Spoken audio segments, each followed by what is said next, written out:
ہمیں خلق کر دیا. فکر آگے بڑھے گی. اچھا تو اس نے ہمیں خلق کر دیا, خالقیت نے پیدا کیا, ربوبیت تمہیں پال رہی ہے. اور یہاں تک آ گئے نا, یہی تو سبب ہے. اقرا بسم ربک الذی خلق, رب کے نام سے پڑھو. ربوبیت سمجھ میں آ رہی ہے؟ اب میں کیسے عرض کروں؟ ربوبیت اگر سمجھنی ہو, رب العالمین ہے. خدا کی قسم دیکھنا, قرآن کا پہلا سورہ سورہ حمد, قرآن کا آخری سورہ سورہ ناس. قرآن کا پہلا سورہ شروع ہوا, پہلا سورہ قرآن کا شروع ہوا بسم اللہ الرحمن الرحیم الحمدللہ رب العالمین. اور قرآن کا آخری سورہ شروع ہوا بسم اللہ الرحمن الرحیم قل اعوذ برب الناس. وہاں بھی ربوبیت, یہاں بھی ربوبیت. اس مرحلے پر بغیر کسی تبصرے کے 2 آیتیں ہدیہ کرنی ہے اور پھر آگے بڑھوں گا. لیکن 1997 میں نے ربوبیت کے سلسلے میں مجلس شام غریبہ سے خطاب کرتے ہوئے کچھ آیتیں پڑھی تھیں. چاہ رہا ہوں کہ انہیں ریلیٹ کر دوں, مربوط کر دوں آج کی گفتگو سے. دیکھو, رب جو نعمتیں دے, جو ضرورتوں کو پورا کرے, یہی وجہ ہے کہ جب پیغمبروں نے دعائیں مانگی تو رب کہہ کے, آدم نے کہا ربنا ظلمنا انفسنا وان لم تغفر لنا لنکونن من الخاسرین. ربنا ظلم ہو گیا, مالک نفسوں پہ ظلم ہو گیا.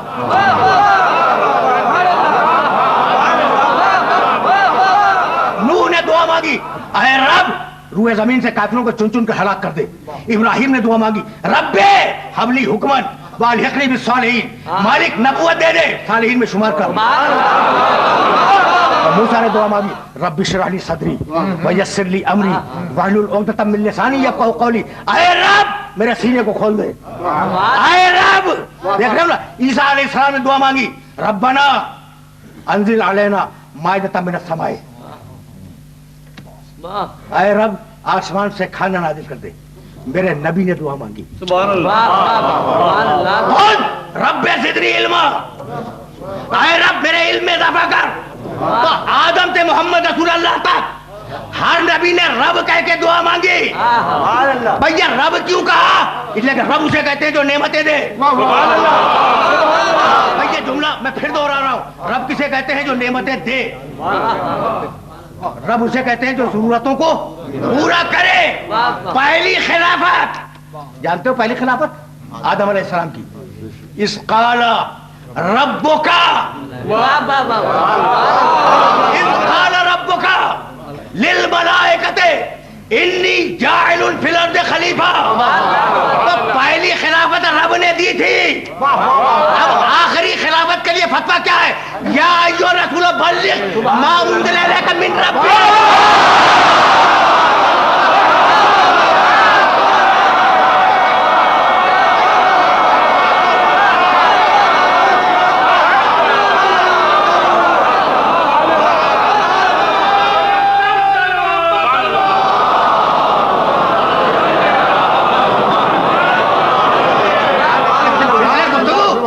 اگلے مرحلے میں داخل ہوگا.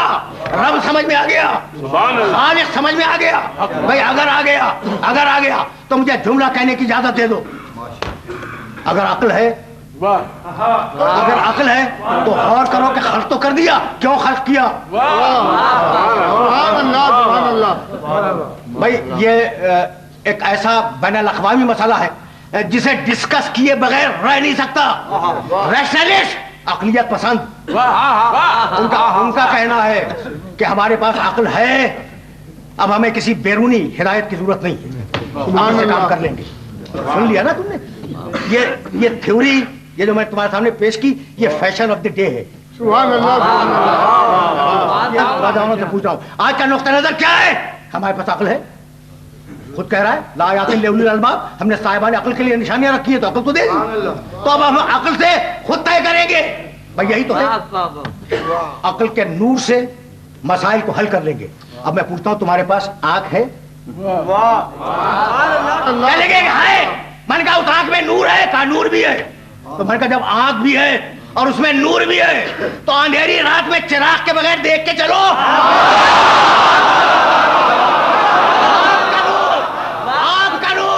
جب چراغ کے بغیر آگے نہ بڑھ سکے تو عقل کا نور ہدایت کے بغیر کیسے آگے توجہ رکھنا.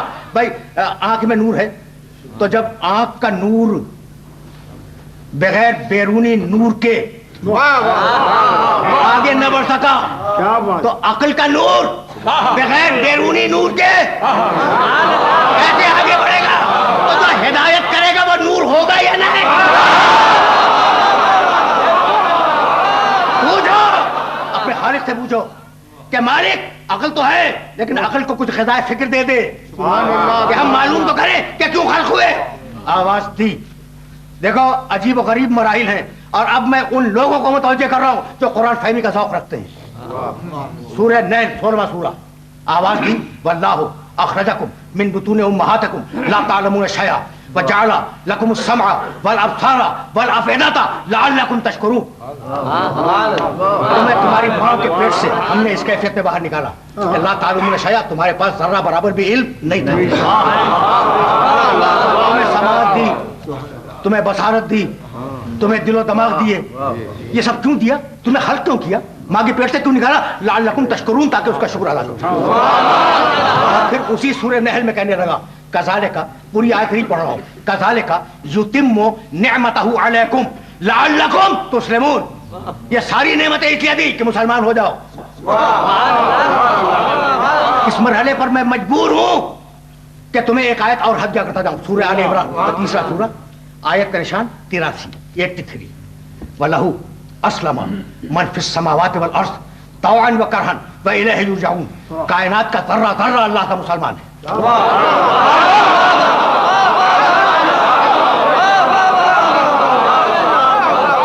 وہ تو جانور دشت و جبل میں گھوم رہے ہیں، سب کے سب مسلمان ہیں.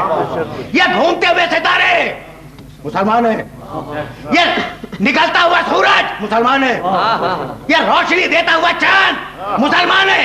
اور ان کے مسلمان ہونے کے لیے کلمہ پڑھنے کی کوئی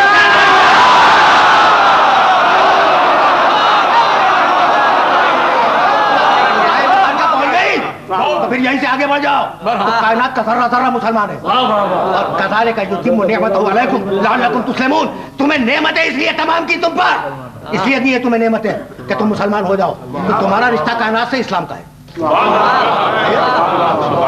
یعنی فقط مسلمان آپس میں بھائی بھائی نہیں ہے، پوری کائنات میں اخوت ہے.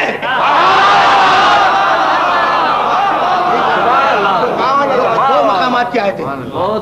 پہلا مقام، تمہیں کیوں پیدا کیا؟ اس لیے کہ میرا شکر کرو.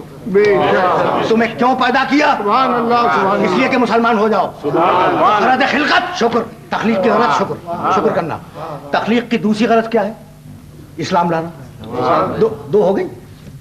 بھائی عجیب و غریب لمحہ فکر ہے. سورہ زاریات 51واں سورہ قرآن مجید کا.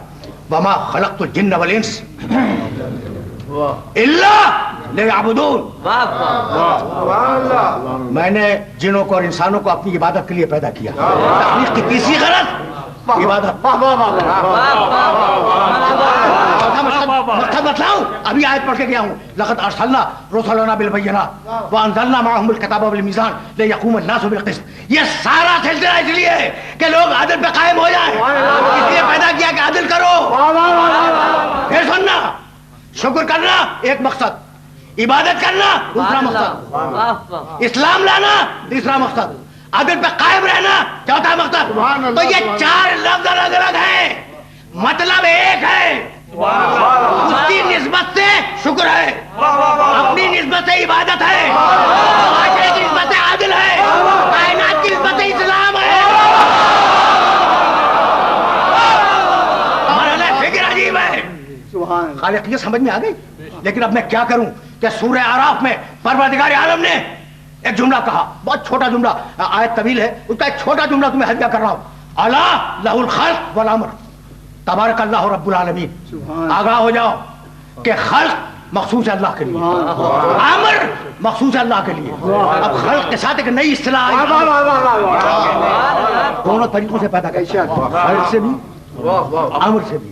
اچھا تو ان دونوں طریقوں میں فرق کیا؟